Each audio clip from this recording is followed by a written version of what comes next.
नमस्कार, आप देख रहे हैं आज तक। आपके साथ मैं हूं सईद अंसारी। स्वागत है आपका दंगल में।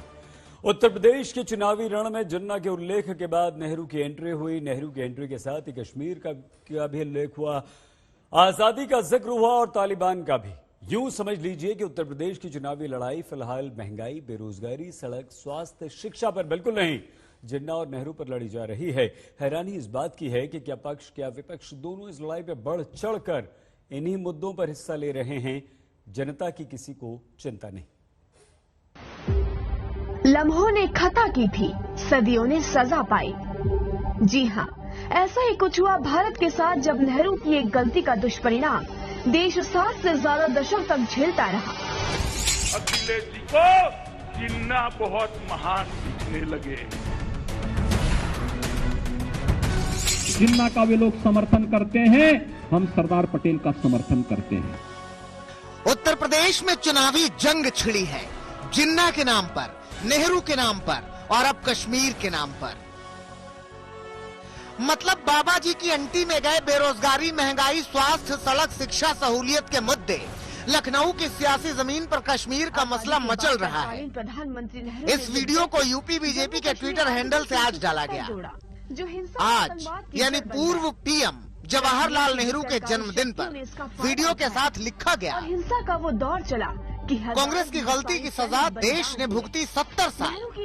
बीजेपी सरकार ने हटाई 370, कश्मीर हुआ खुशहाल। नेहरू की भूल की कीमत आज तक चुका रहा है हिंदुस्तान। इस वीडियो का मजमून ये है कि नेहरू की गलतियों की वजह से कश्मीर भारत से अलग थलग था, लेकिन नेहरू की गलतियों को बीजेपी ने सुधार दिया है। नेहरू की अनेक गलतियों का खामियाजा देश भुगत रहा है। इफ वट नहीं लगता है, जो कहा सो करके दिखाया। हमने कहा कश्मीर से धारा 370 हटाएंगे, हटा दिया गया, एक झटके से हटा दिया गया। भारतीय जनता पार्टी ने 2017 में कहा था कि संवैधानिक दायरे में रह करके अयोध्या की समस्या का समाधान करेंगे। अयोध्या में भगवान राम का भव्य मंदिर के निर्माण का कार्य आगे बढ़ गया। संविधान के ऊपर रखा जम्मू कश्मीर को न सिर्फ विशेष दर्जा दिया गया, साथ ही आर्टिकल 370 में प्रावधान दिया गया। तो कहने का अर्थ ये है कि नेहरू के बहाने कश्मीर और कश्मीर के बहाने यूपी में अपनी राजनीति को साधने का समीकरण रचा जा रहा है। लेकिन बात अकेले कश्मीर की नहीं है, न सिर्फ नेहरू की है, बात तो जिन्ना की भी है। जिन्ना को जिंदा किया था अखिलेश ने, अब बीजेपी भी जिन्ना पर ही जंग छेड़े है। विपक्ष के पास मुद्दा नहीं है, वह सरदार पटेल का अपमान करना चाहती है। राष्ट्र नायक सरदार पटेल एक ओर है और दूसरी तरफ इस राष्ट्र को तोड़ने वाले जिन्ना दूसरी तरफ हैं। वो जिन्ना का वे लोग समर्थन करते हैं, हम सरदार पटेल का समर्थन करते हैं। एक दिन पहले ही गृह मंत्री अमित शाह ने भी आजमगढ़ में जैम का जिक्र किया था। ये जैम जिन्ना, आजम खान और मुख्तार अंसारी थे। अमित शाह को जवाब आज अखिलेश ने दिया, उनका अपना जैम था। 4.5 साल के बाद भी किसान बर्बाद हो गया है, नौकरी रोजगार नहीं है, महंगाई बढ़ी है। तो इन सवालों के जवाब भारतीय जनता पार्टी को देना चाहिए। इन सवालों के जवाब भारतीय जनता पार्टी पे नहीं है, इसीलिए जनता इनका आने वाले चुनाव में सफाया करेगी। इस राजनीति को समझने की जरूरत है, क्योंकि जिन्ना के नाम पर अगर समाजवादी पार्टी मुस्लिम वोटों के ध्रुवीकरण की सोच रखती है, तो जाहिर सी बात है कि जिन्ना के नाम पर ही बीजेपी को भी फायदा दिखता है, क्योंकि जिन्ना का जिक्र होते ही यूपी में बाकी के मुद्दे गायब हो जाते हैं। जिन्ना के नाम का आना मतलब बंटवारे का जिक्र हो जाना, और बंटवारे के जिक्र हो जाना मतलब नेहरू का नाम आना, और नेहरू का नाम आना तो फिर कश्मीर का भी इस राजनीति में शामिल हो जाना है। चाहे वो हिंदू हो, मुसलमान हो, सिख हो, बौद्ध हो, ईसाई हो, तो सिर्फ एक बात उसके लफ्ज़ है कि मुझे महंगाई से मारा जा रहा है, मेरी रोजी रोटी छीनी जा रही है, मैं कमा नहीं पा रहा हूँ, मैं खा नहीं पा रहा हूँ। तो यूं समझिए कि यूपी चुनाव के पहले यूपी के सियासतदान हर उस तीर को आजमा रहे हैं जो उन्हें फायदा दिला सके, वो चाहे नेहरू हो, जिन्ना हो या कश्मीर हो। लखनऊ से समर्थ श्रीवास्तव के साथ आज तक ब्यूरो। दशकों से रहने वालों को अब स्थानीय निवासी का दर्जा मिलने लगा है। विभिन्न राजनीतिक दलों के मेहमान इस वक्त हमारे साथ प्रवक्ता नेता मौजूद हैं। के Sharma ji BJP, IP Singh ji Samajwadi party, Sanjeev Singh ji Congress, Manisha प्रियम जी। आप चारों को नमस्कार। के शर्मा जी अभी नहीं आए हैं और जैसे ही आते हैं उनके पास भी हम आपको लिए चलेंगे। सिंह साहब, पिछले चुनाव में बीजेपी को जबरदस्त जीत हासिल हुई थी, 312 सीट, लेकिन अब आप ये देखिए कि फिर से वही हिंदू, मुसलमान, जिन्ना, तालिबान, ये सब। आपको नहीं लगता कि उत्तर प्रदेश में इस वक्त महंगाई, किसान, बेरोजगारी, दूसरे मुद्दे आपको प्रमुखता से उठाने चाहिए, दृढ़ता से उठाने चाहिए, यूपी की जनता को एहसास दिलाना चाहिए जिससे फायदा हो, वरना 47 से 202 तो बहुत दूर नजर आ रहा है। सिंह साहब और सही साहब, सबसे पहले आज तक की जो साख है मैं उसके बारे में बताना चाहता हूं। मुझे ये बताया गया कि आज के शाम 5 बजे आपके साथ जो मेरा डिबेट है वो ये है कि लड़ाई श्री अखिलेश यादव जी बनाम योगी और मोदी। लेकिन जब चूंकि मैं अपने आजमगढ़ में हूं, अपने क्षेत्र में हूं जी, और रास्ते में मुझे टॉपिक बताया गया तो मैं उस पर करना चाहता हूं। आज उत्तर प्रदेश में बदलाव की आहट है। जिस तरह से सड़कों पर जन सैलाब माननीय राष्ट्रीय अध्यक्ष जी को सुनने के लिए उमड़ रहा है, यही कारण है कि आज डरकर भारत के प्रधानमंत्री, झूठे प्रधानमंत्री, उन्होंने जो कल परसों सिंह साहब एक सेकंड जनसभा आईपी सिंह जी, एक सेकंड प्लीज सुनिए सर। और सुल्तानपुर में होने वाली थी, उसे पीएम के माध्यम से निरस्त करा दिया। आवाज आ रही है सिंह साहब? स्वीकार कर ली है सिंह साहब, आवाज आ रही है मेरी? सभाओं में 500 लोग नहीं आते। जो सेलेक्टेड, सर मेरी आवाज आ रही है आपको सिंह साहब? सेलेक्टेड चीफ मिनिस्टर, उससे हमारी क्या लड़ाई? योगी आदित्यनाथ और अजय सिंह बिष्ट, पहाड़ी बाबा को 500 लोग सुनने नहीं आते। दूसरी तरफ आज कुशीनगर, गोरखपुर लेते हुए लाखों लोग सड़कों पर जिस तरह जनता उमड़ रही है, उससे साफ संदेश जाता है कि आप 203 की बात भूल जाइए। समाजवादी पार्टी 400 सीट भी जीत जाए 1977 की तरह तो अतिशयोक्ति की बात नहीं होगी। ठीक है। क्या आप हमारी आवाज सुन पा रहे हैं सिंह साहब? पेट्रोल की कीमतें सबसे बड़ी मुद्दा है, डीजल की कीमत मुद्दा है, गैस के सिलेंडर 1000 सही साहब मुद्दा है। अरे मेरी आवाज आ रही है कि नहीं आप तक सिंह साहब? झूठ और भ्रमजाल मोदी जी का है, उसे पर्दाफाश करना चाहती है उत्तर प्रदेश की जनता। प्रधानमंत्री जी का क्या, जो जब गए झारखंड में तो उन्होंने कहा यहां उद्योग लगेगा, हाईटेक सड़कें बनाएंगे। बिहार में गए हो।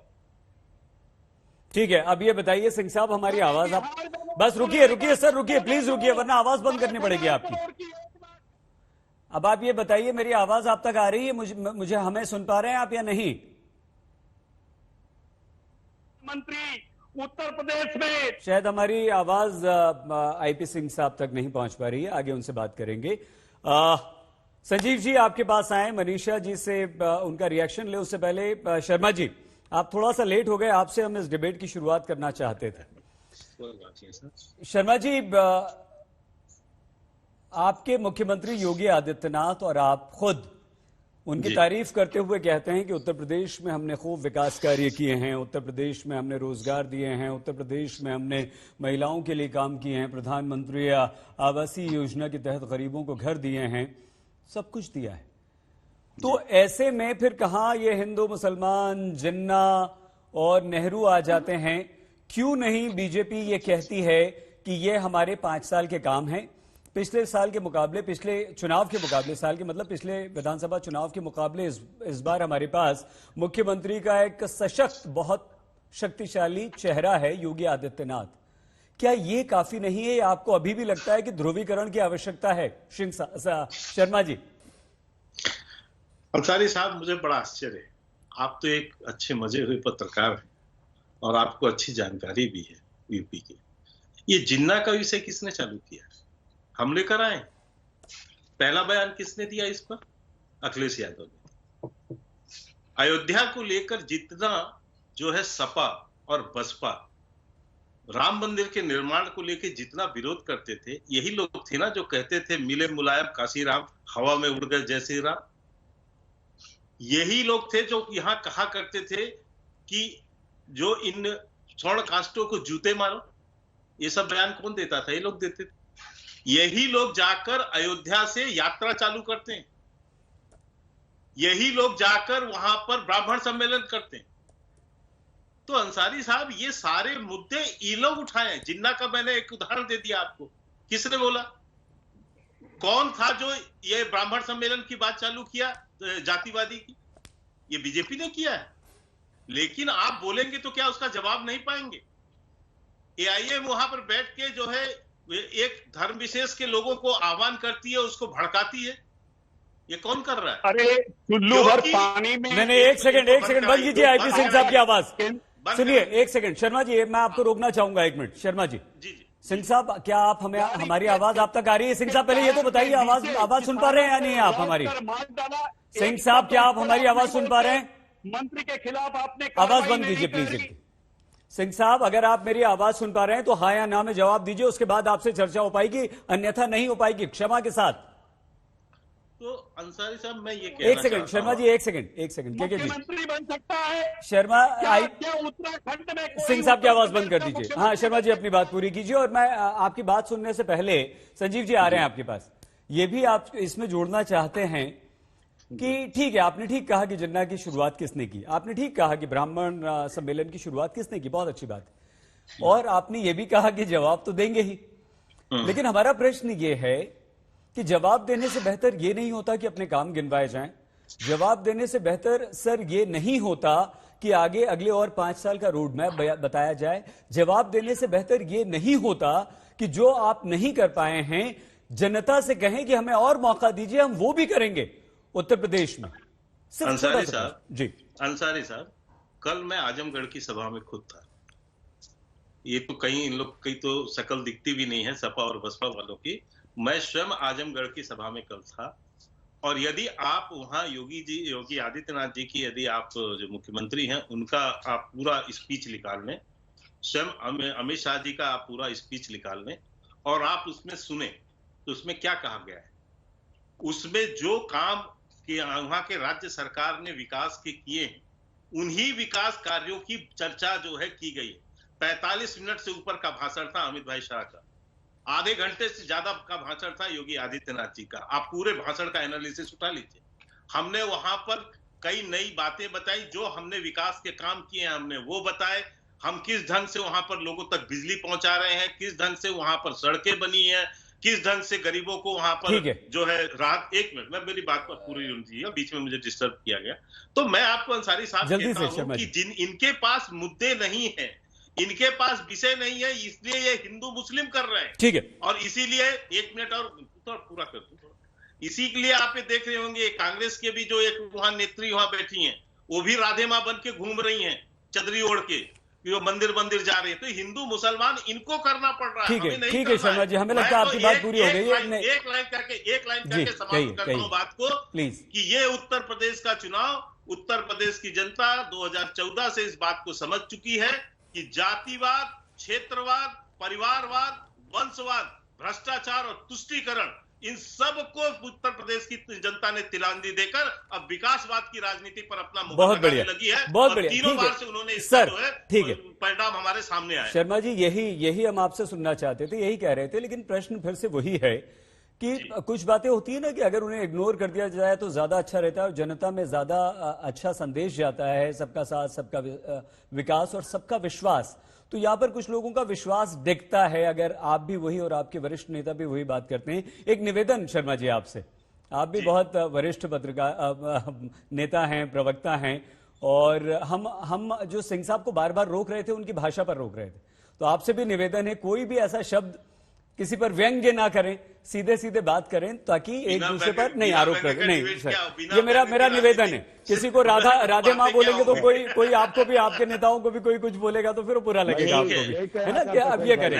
और सिंह साहब से भी यही निवेदन है। सिंह साहब ने एक शब्द का इस्तेमाल किया था जिस पर हमारी आपत्ति थी, सिंह साहब जिस पर हमारी आपत्ति थी, इसीलिए किसी भी ऐसे शब्द का इस्तेमाल न करें। संजीव जी आपके पास आते हैं। संजीव जी सवाल सुन लीजिए, प्रश्न सुन लीजिए। प्रश्न संजीव भाई जी बोलिए। कांग्रेस की स्थिति उत्तर प्रदेश में आज से नहीं, बहुत समय से आप अपनी जमीन को तलाश कर रहे हैं। प्रियंका गांधी के रूप में आपके कार्यकर्ताओं में एक ऊर्जा का संचार हुआ और आपको लगता है आपके कार्यकर्ताओं में कम से कम जोश आया और लोगों को लगता है कि कांग्रेस प्रियंका के दम पर उत्तर प्रदेश में अपनी पकड़ मजबूत कर रही है। लेकिन उत्तर प्रदेश के हर क्षेत्र का अलग मुद्दा है।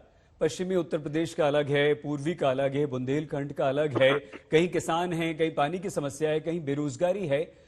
कैसे आप इन मुद्दों को जनता तक उठा पाएंगे, सरकार की नाकामी को बता पाएंगे, या आप हिंदू मुसलमान के ट्रैप में फंसकर और नुकसान अपना कर लेंगे? संजीव जी। अंसारी साहब, थोड़ी सी के साथ निवेदन करूंगा कि इतना अन्य पैनलिस्टों को समय दिया, मुझे भी दीजिएगा। उससे ज्यादा आज लीजिए। देश के प्रथम प्रधानमंत्री पंडित जवाहरलाल नेहरू की जयंती है।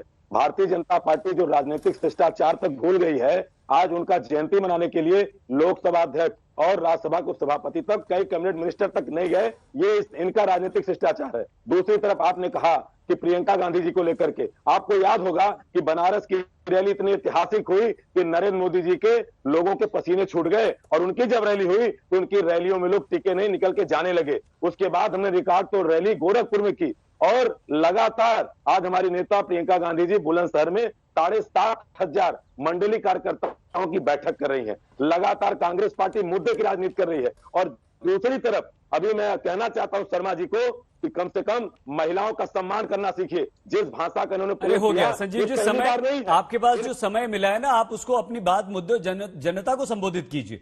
ठीक है, मैंने निवेदन कर लिया सबसे। सिंह साहब को भी नहीं बोलने दिया और अगर शर्मा जी ऐसे शब्दों का इस्तेमाल करेंगे उन्हें भी नहीं बोलने देंगे। नहीं, कहते रहा हूं। रही बात मुद्दे की, सईद भाई, आज ये सरकार क्या बेरोजगारों का जो 45 साल के बेरोजगारी का आंकड़ा सबसे ज्यादा इस सरकार में देखने को मिला। आज एक आपको हास्यास्पद चीज बताता हूं। मुख्यमंत्री योगी आदित्यनाथ के ट्विटर हैंडल से ट्वीट होता है, एक ऐसे व्यक्ति को लेखपाल की नौकरी दी जाती है जो पता चलता फार्म तक नहीं भरा था। अब बताइए, जो परीक्षा तक नहीं दिया था। जब ये मालूम चला तो मुख्यमंत्री योगी आदित्यनाथ को उसको अपने ट्विटर हैंडल से उस ट्वीट को हटाना पड़ा।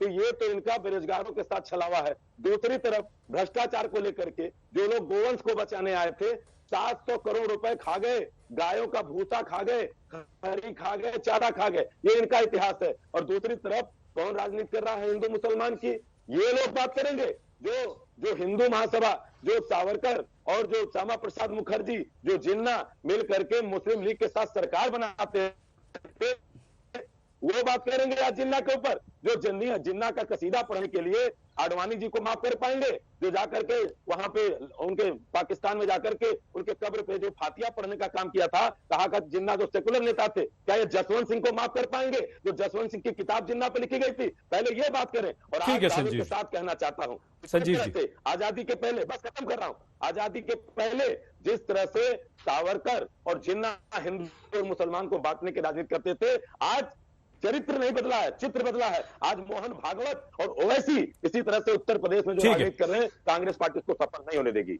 ठीक है संजीव जी, लेकिन फिर से आपसे भी एक बार निवेदन की सीधी बात कीजिए।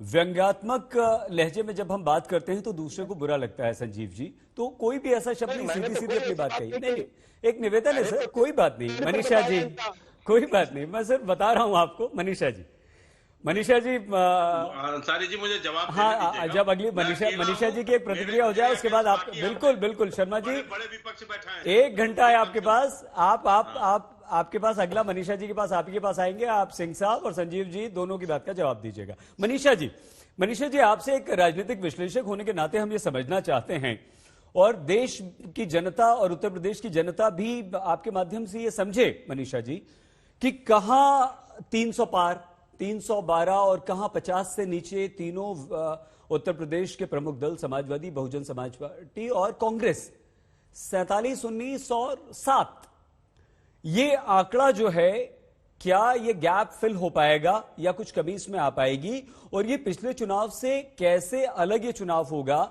या फिर से ध्रुवीकरण इस बार भी, हिंदू मुसलमान इस बार भी, और यही हिंदू मुसलमान जैसे जैसे चुनाव नजदीक आएगा मनीषा जी, ज्यादा और हमें देखने को मिलेगा, जिन्ना देखने को मिलेंगे, नेहरू देखने को मिलेंगे, पाकिस्तान सुनने को मिलेगा, या कुछ जनता की बातें होंगी?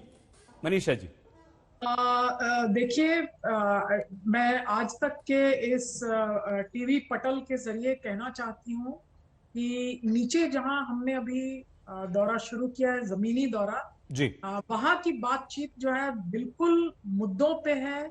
और सभी दल अब ये जान लें कि ये रिसर्च और शोध के जरिए, बिल्कुल निष्पक्ष शोध जिसमें किसी दल के प्रति मेरी कोई अभिरुचि नहीं है, वहां ये स्पष्ट है कि लोग मुद्दों पे बातचीत कर रहे हैं।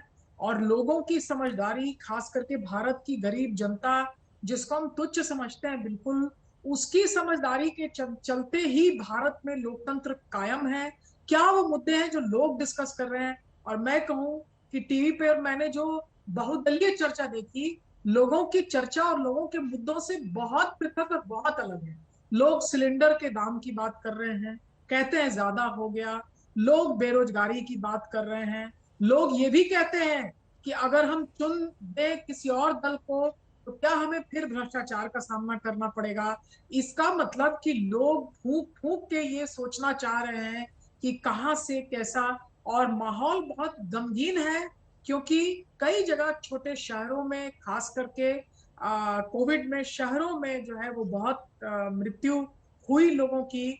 और जहां कोविड की बात करते हैं वहां दुखी मन एकदम लगता है मौत को आत्मसात कर चुका है। लोग इस पे चर्चा नहीं करना चाहते, क्योंकि ये बहुत पर्सनल, पारिवारिक, निजी के दायरे में उनके बहुत जोर का झटका लगा है। लेकिन गांव में लोग बहुत सारी बातें करते हैं, और स्वास्थ्य सुविधा जो है वो अच्छी नहीं होने की बात करते हैं। वो किसी एक सरकार को नहीं कहते कि ये अच्छा कि ये खराब, लेकिन वो कहते हैं कि उनका अधिकार था और उन्हें नहीं मिला। लेकिन अगर टॉप हेडलाइन आइटम्स जो चर्चा में है उनकी बात मैं करूं तो महंगाई की चर्चा बहुत ऊंची है, और उसके बाद जो है 2 नंबर में बेरोजगारी की चर्चा जो है वो हो रही है लोगों में। और ये लोग जो है वो गरीब, ग्रामीण, उच्च वर्ग जिसको हम सवर्ण कहते हैं वो भी है, जिसको अन्य जातियों में कहते हैं वो भी है। राजनीति कहीं ना कहीं उसको मल्लाह और केवट और इसका नाम दे रही है, लेकिन क्रॉस कास्ट क्लास कॉम्बिनेशन में इश्यूज पे बात हो रही है। तो कहीं ना कहीं ये हिस्ट्री का, इतिहास का तीसरे क्लास का प्राइमर, जिसमें कि पहला पन्ना जिन्ना जी को हटा के लिखा जाए कि सरदार पटेल पर लिखा जाए, इस प्राइमर की चर्चा नीचे नहीं हो रही। तो दल जो है, खास करके वो जो कहते हैं सडनली कि अब जिन्ना ये थे कि वो थे, अरे इतिहास में उनका एक रोल था, वो एक सेटल्ड बात है। हम आते हैं, एक बार फिर से आते हैं आपके पास जी। इस पे क्या चर्चा करने की आवश्यकता है? ठीक है, कोई आवश्यकता नहीं है। और शर्मा जी, यही संजीव जी शर्मा जी के बाद आपके पास आएंगे। आईपी सिंह साहब जी, आप थोड़ा सा इंतजार कीजिए। शर्मा जी, अब क्या प्रश्न पूछें? आपने बहुत ध्यान से मनीषा प्रियम जी की बात सुनी, और जो मुद्दे उन्होंने उठा दिए, जो जमीनी हकीकत उन्होंने देखी है वो बता दिया। हम आपसे सिर्फ ये जानना चाहेंगे कि क्या आप ये के शर्मा जी स्वीकार करते हैं कि वाकई, देश की बात छोड़ दीजिए, अभी उत्तर प्रदेश की हम बात कर रहे हैं, कि उत्तर प्रदेश में सिलेंडर महंगा हुआ है, उत्तर प्रदेश में खाने का तेल महंगा हुआ है, उत्तर प्रदेश में सब्जियों के दाम बढ़े हैं, और उत्तर प्रदेश में चाहे वो सरकारी कर्मचारी हो, राज्य सरकार के, या नौकरी पेशा लोग हैं हमारे जैसे, उन लोगों की तनख्वाहें उस अनुपात में नहीं बढ़ी, और ये एक चिंता का विषय आपके लिए है। क्या आप ईमानदारी से स्वीकार कर पाएंगे शर्मा जी इस बात को? अंसारी साहब, देखिए, चुनाव जो होते हैं, आप भी अनुभवी पत्रकार हैं, समझते होंगे, एक नहीं विभिन्न मुद्दों पर होते हैं, और उसमें अलग अलग तरह के मुद्दे होते हैं। लेकिन जनता उसमें से प्रमुखता से यह चुनती है कि अगला जो नेतृत्व है, विकल्प क्या है, विकल्प का जो है चरित्र क्या है। और यदि आप, जो मनीषा जी ने अपना विश्लेषण दिया, मैं मानता हूं एक पत्रकार हैं, अपना सामाजिक कार्यकर्ता, उनका एक अपना विश्लेषण है, उसका सम्मान है, पर उसके साथ यदि वो उस विश्लेषण पर भी जाए तब जाकर स्पष्टता होगी। वो बीच में 1-2 पॉइंट उन्होंने छुआ भी था, फिर उससे हटी मुझसे।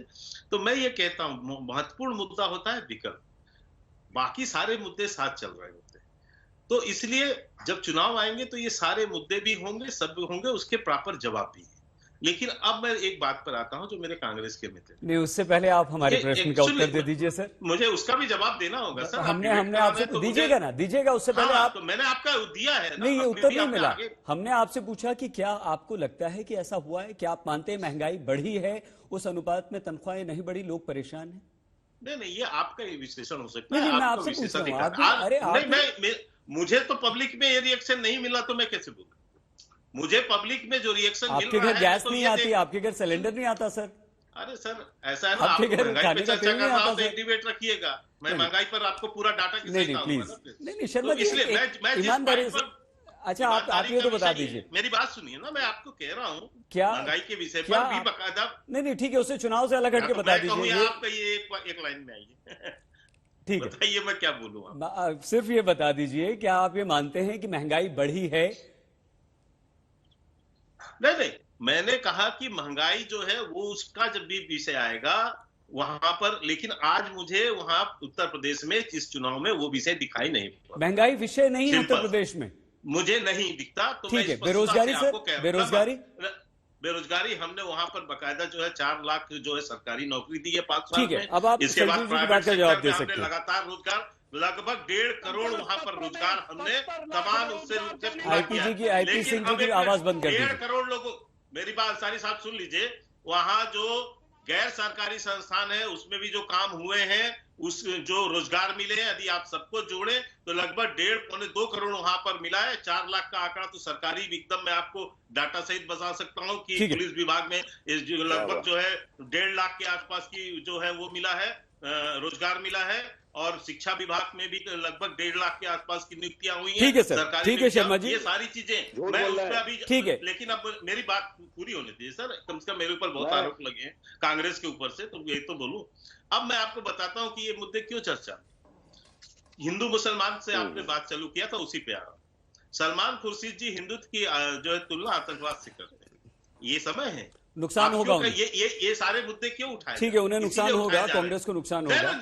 नुकसान फायदा का इशू नहीं है सर, नहीं है ना। जिस तरह से आपने कहा कि महंगाई से फर्क नहीं पड़ता। धर्म का जहर बोकर वहां सांप्रदायिकता को फैलाना है, क्योंकि उनको पता है कि सरकार के अंदर 4 साल 5 साल एक सेकंड बोल लेने दीजिए संजीव जी। एक दंगे नहीं हुए अंसारी साहब, एक दंगे आप नहीं बता पाएंगे, लेकिन उनको इस तरह के जो भड़काऊ बयान करने हैं, वहां लोगों को भड़काना है। ठीक है, कानून व्यवस्था जो सबसे ओके, नहीं भड़काना चाहिए। हमें लगता है काफी समय हो गया है शर्मा जी। संजीव जी, शर्मा जी जो बात कह रहे हैं वो देखिए, उससे नुकसान आप ही को होगा, उससे नुकसान कांग्रेस को ही होगा। पहले से सुन तो लीजिए, प्रश्न सुन लीजिए सर, प्रश्न सुन लीजिए। मुझे अच्छी तरह आपसे संजीव जी एक सवाल मेरा छोटा सा, एक चुनाव का समय आ रहा है, 5 साल 4.5 साल में जो भी बीजेपी योगी आदित्यनाथ की सरकार ने किया या जहां भी वो फेल रही, आपको लगता है वो मुद्दे अगर जनता तक पहुंचाने का आपके पास समय आया तो ऐसे में जिन्ना आ जाते हैं, ऐसे में ISIS और बोको हरम से हिंदुत्व की तुलना हो जाती है, तो क्या आपको नहीं लगता कि आप अपने पैर पर कांग्रेस का कोई ना कोई बड़ा नेता आकर कुल्हाड़ी मार लेता है, उसका फायदा बीजेपी को हो जाता है सीधे सीधे? मुझे लगता है सईद भाई, इस पे अगर आप जिम्मेदारी से ले तो हमारी राष्ट्रीय अध्यक्षा श्रीमती सोनिया गांधी जी ने पिछले CWC की मीटिंग के दौरान कहा था कि मीडिया में उनके जवाब ही उचित माने जाएंगे। ये मसाले बटोर करके मीडिया को अपनी दुकान दी चलानी है। जैसे एक कथित अभिनेत्री आई, उनको लगा कि 2014 में देश आजाद हुआ, तो आप चले ऐसे चीजों पे आप बहस चलाइए, देश इसको नहीं जानना चाहता। अब सवाल करते उत्तर प्रदेश के योगी आदित्यनाथ की सरकार की, रोजगार की बात सुन लीजिए। अभी शिक्षक भर्ती की बात कर रहे थे के शर्मा जी, थोड़ा याद कर लीजिए। सुप्रीम कोर्ट में सरकार जाती है सही साहब, 69,000 शिक्षक भर्तियों की वो भर्ती नहीं कर पाती और कहती है कि 51,000 भर्तियां अभी खाली हैं। यहाँ उत्तर प्रदेश में माध्यमिक शिक्षा चयन बोर्ड है, 4.5 साल में फार्म भरवाया, एक भी परीक्षा का फाइनल रिजल्ट नहीं दे पाए, एक नियुक्ति नहीं करा पाई। और आज भी चाहे लेखपाल भर्ती का मामला हो, चाहे उप निरीक्षक भर्ती का मामला हो, ऐसे तमाम मंडी प्रोसेस इंस्पेक्टर का मामला हो, आज तक कोई नियुक्ति कर नहीं पाया। और ये जो फर्जी आंकड़ा देते हैं, ये पेट्रोल पंप पे काम करने वाले लोग, बसों में काम करने वाले लोग इस तरह के आंकड़े जुटा करके बता रहे हैं। और अपराध की बात, बाप रे बाप, उत्तर प्रदेश आज आप देख रहे हैं 23 साधुओं की हत्या हो गई।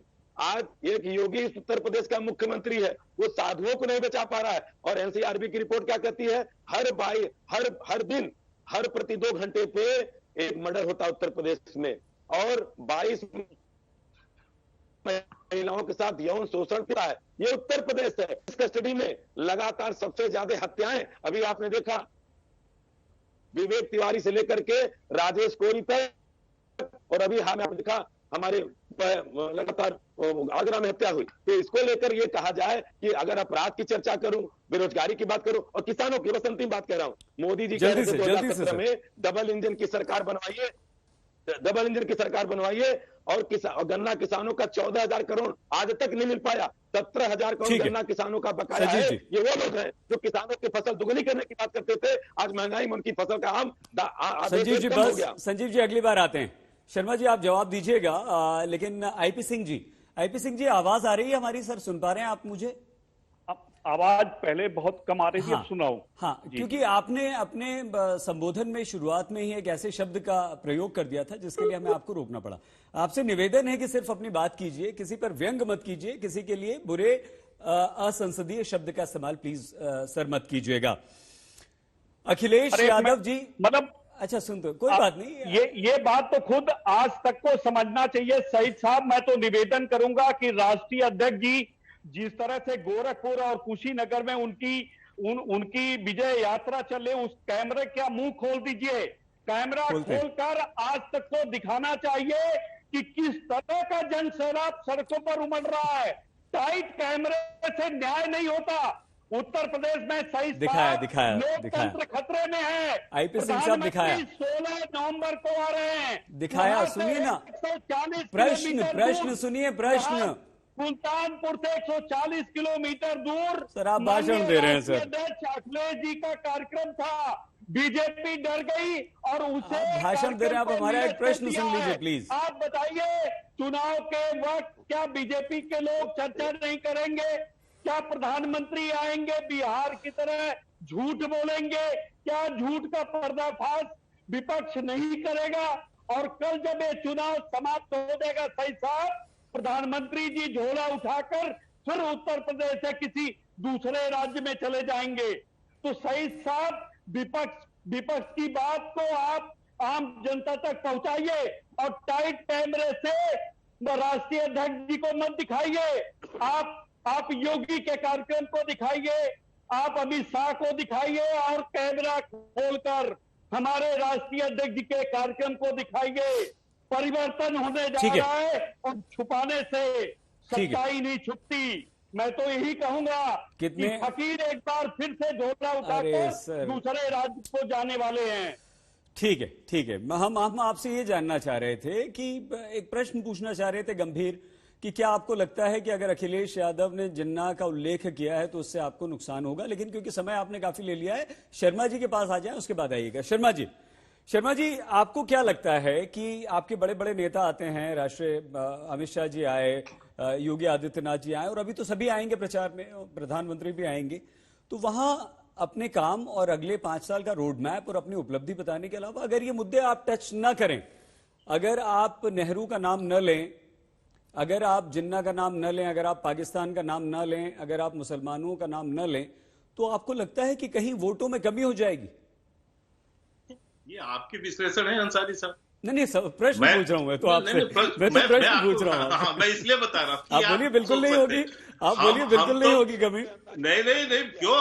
आदि कोई जाकर आज हिंदुत्व के ऊपर प्रश्न उठाएगा, हमारे नेताओं का अपमान करेगा, हमारे जो महापुरुष है उसका अपमान करेगा, तो उसका क्या हम जवाब नहीं देंगे? जवाब देंगे, बिल्कुल जवाब देंगे, हम बिल्कुल जवाब देंगे। लेकिन अंसारी साहब अब बंद कराइए, अच्छी बात है। मैंने आईपी सिंह जी की आवाज बंद कर दीजिए भैया प्लीज। एक बात सुनिए शर्मा जी, आवाज प्लीज। सिंह साहब जब आपका मौका है तब बोलिएगा, है ना? शर्मा जी बात पूरी कीजिए। अब अंसारी साहब रही बात कांग्रेस की, तो मैं केवल इतना बता दूं कि कांग्रेस के प्रवक्ता बैठे हैं, उनको अपने आप थोड़ा अंदर गिरेबान में झांकना चाहिए।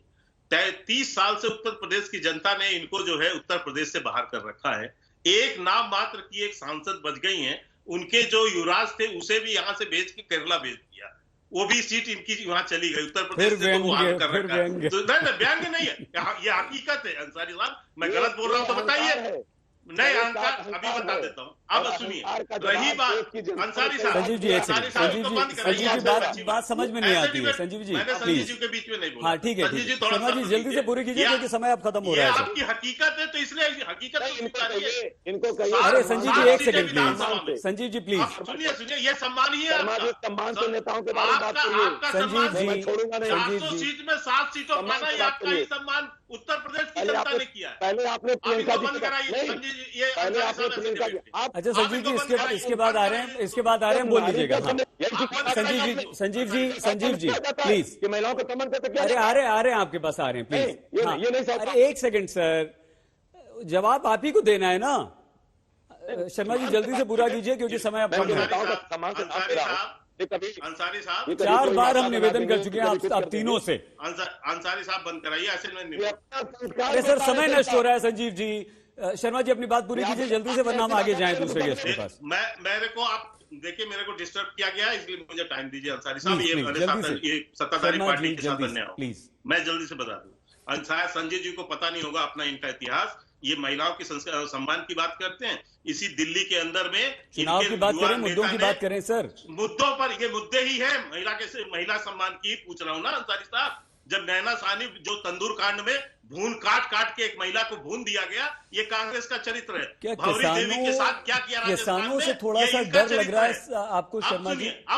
इस बार विधानसभा चुनाव में थोड़ा सा किसानों से कहीं खतरा है आपको, बीजेपी को?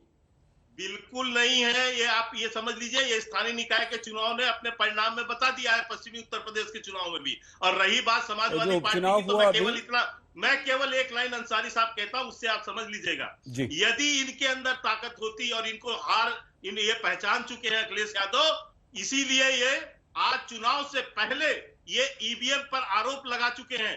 ये अभी वोटर लिस्ट पे आरोप लगा रहे हैं, चुनाव आयोग पे आरोप लगा रहे हैं। ये अपने हार के मुंह बचाने की पूर्व तैयारी कर रहे हैं अखिलेश यादव, वरना ईवीएम के विषय में प्रश्न उठाना, और जबकि लगातार चुनाव हो रहे हैं ईवीएम के माध्यम से, इससे स्पष्ट है संजीव जी। ठीक है, हो गया शर्मा जी, हो गया। संजीव जी आप ये बताइए कि क्या आपको लगता है कि कहीं ना कहीं अखिलेश यादव ने जो जिन्ना का उल्लेख कर दिया है वो भारी पड़ जाएगा, ध्रुवीकरण हो जाएगा, आपको नुकसान हो जाएगा उससे? और ये ईवीएम का डर क्यों? देखिए सही साहब, सबसे पहले तो हिंदू धर्म को खतरा इन तथाकथित हिंदू धर्म रक्षकों से है। इनके ही सहयोगी हैं डॉक्टर संजय निषाद। उन्होंने भगवान राम के जन्म पे सवाल उठा दिया, कहा कि खीर पीने से कोई बच्चा नहीं पैदा हो सकता। और अमित शाह जी को रामायण कर लीजिए, फिर से पढ़े। वो कहते हैं कि राम रावण युद्ध में भगवान राम ने भरत को भेजा था। अरे अमित शाह जी पढ़ लीजिए, भरत को नहीं लक्ष्मण को भेजा था। तो पहली बात, जिनको अपना संजीव जी का संपर्क हमसे यहाँ पर टूट गया है। सिंह साहब दे देता हूँ, एक सेकंड, नहीं सिंह साहब नहीं, बाद में सर, नहीं एक मिनट शर्मा जी, नहीं बारी बारी से आएगा, आपको समय पूरा मिल रहा है, समय दिया जाएगा। आईपी सिंह जी, क्या आपको लगता है कि अखिलेश यादव ने जो जिन्ना का उल्लेख कर दिया वो कहीं ना कहीं ध्रुवीकरण करेगा?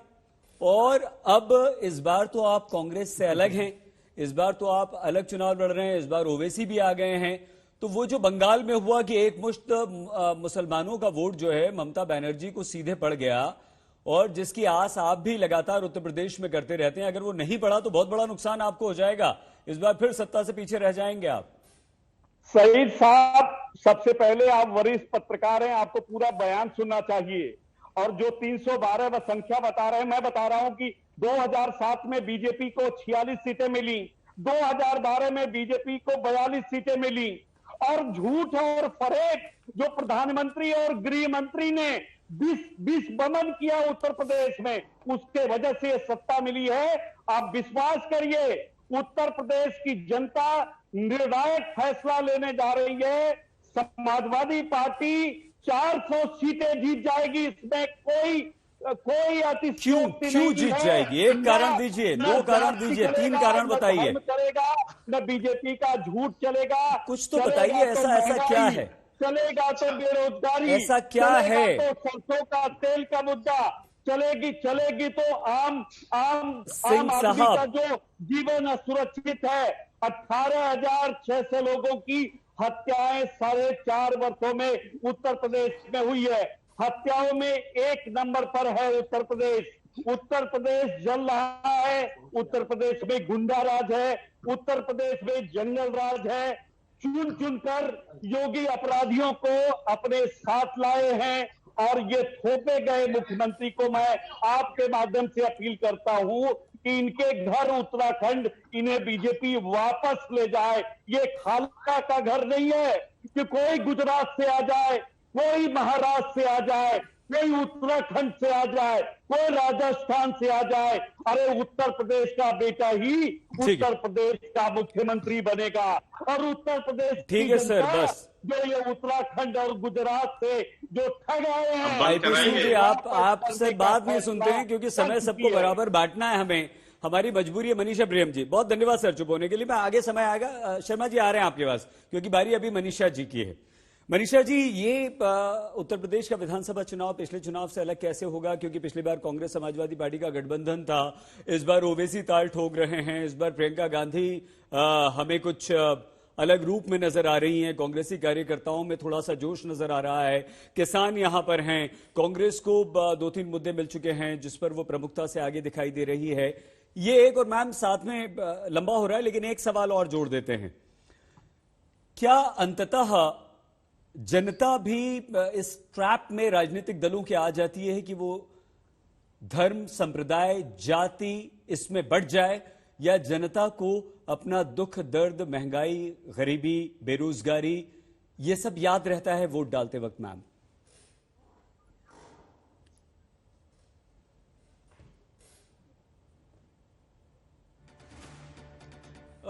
मनीषा जी, आपने म्यूट कर दिया है, प्लीज अनम्यूट कर लीजिए अपने आप को। जनता मुद्दों पे चुनाव जो समय है बहुत विचार का समय होता है। ये ऐसा समय है जब लोकतंत्र घर घर जाता है और इस पर गहन चर्चा में गलियों में, झुग्गियों में महीने से ऊपर से गहन मुद्दों पे चर्चा होती है। वो चर्चा वैसे माहौल में होती है जो भय मुक्त हो, वैसे माहौल में होती है जहां कोई दल वाले ना हो, दल वाले दरवाजे पे दस्तक दें, उससे कोई इतर समय पे जनता बैठ के मुद्दों पे विचार करती है।